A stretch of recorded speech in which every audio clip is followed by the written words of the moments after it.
Selamat malam Bapak dosen dan teman-teman semua. Perkenalkan, nama saya Desri Haniratna Ledo dengan NIM 2001050009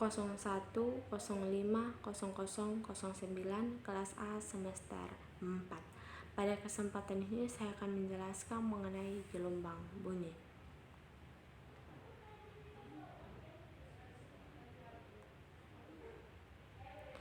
Gelombang bunyi termasuk dalam gelombang mekanik, yaitu gelombang yang merambat melalui medium perantara. Syarat satu bunyi dapat terdengar adalah yang pertama, ada sumber bunyi.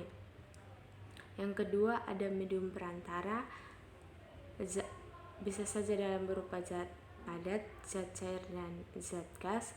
Yang ketiga, ada pendengar. Bunyi merupakan gelombang mekanik yang arah rambatnya itu sejajar dengan arah getarnya. Bunyi itu tidak dapat merambat pada ruang hampa. Karakteristik gelombang bunyi.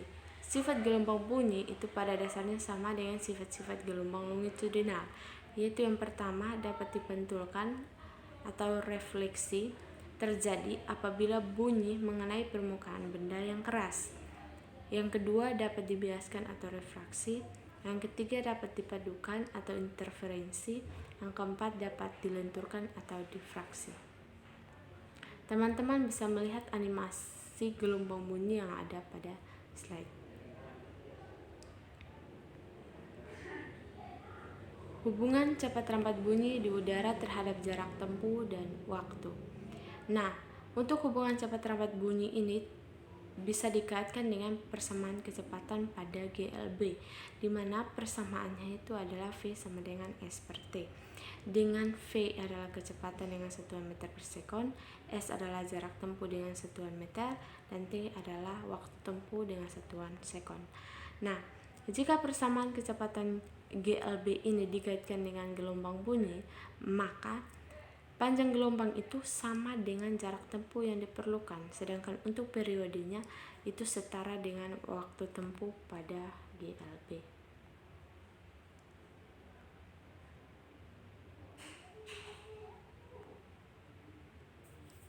Sehingga persamaan matematisnya dapat disimpulkan V sama dengan lambda per T atau V sama dengan lambda dikali F, dengan V adalah cepat rambat bunyi dengan satuan meter per sekon, lambda adalah panjang gelombang bunyi dengan satuan meter, F adalah frekuensi dengan satuan hertz, dan T adalah periode dengan satuan sekon.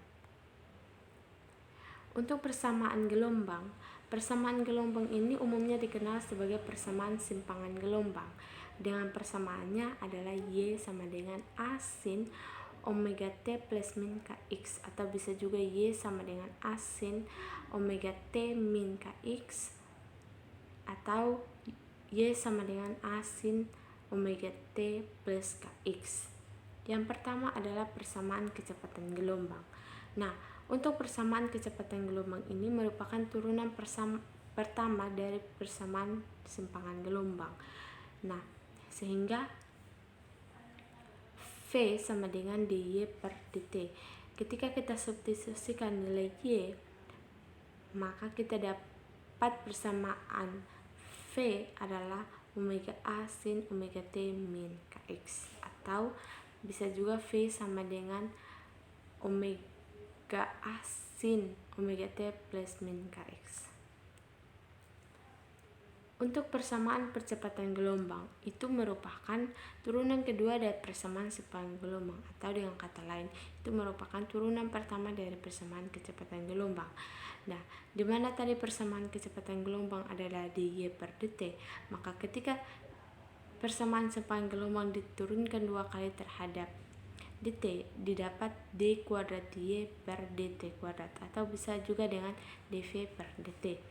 Sehingga ketika diturunkan persamaan percepatan gelombang menjadi min omega kuadrat A sin omega T min Kx, dengan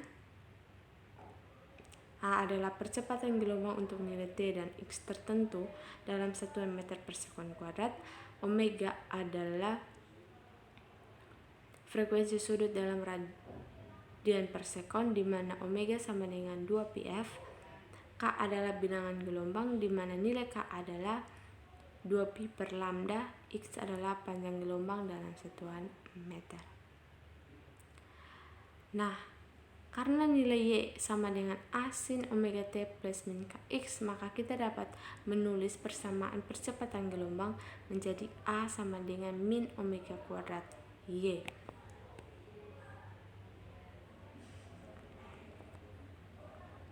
Besar percepatan maksimum tanpa memperhitungkan artinya tercapai saat nilai cos omega T min Kx itu sama dengan 1 atau cos omega T min Kx itu sama dengan minus 1.